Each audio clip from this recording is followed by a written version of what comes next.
காட்டுக்குள்ள சோளம் கொத்தி திங்கையில மூக்கு மூக்கு மோதிக்கொள்ள முத்தம் தருமே.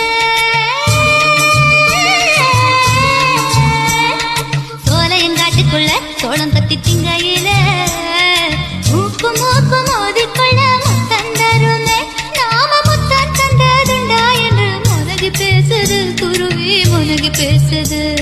முத்து சோளம் திங்கையிலே அட முத்தம் கிட்டம் தந்துக்கிட்ட சோளச்சுந்து சிக்கிக்கிட்டு கொண்டவிக்குமே.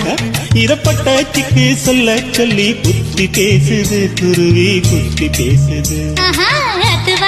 காட்டுக்குள்ள ஒத்த வழி தண்ணி கேட்டா முள்ளு காட்டு குருவி முள்ளு பேசுது. காடு விட்டு சாக்க வச்சு கூடு வெட்ட கூடாதுன்னு காடுபட்ட குருவி முள்ளு பதறி பேசுது. கருவேலாங்காட்டுக்குள்ள கட்டி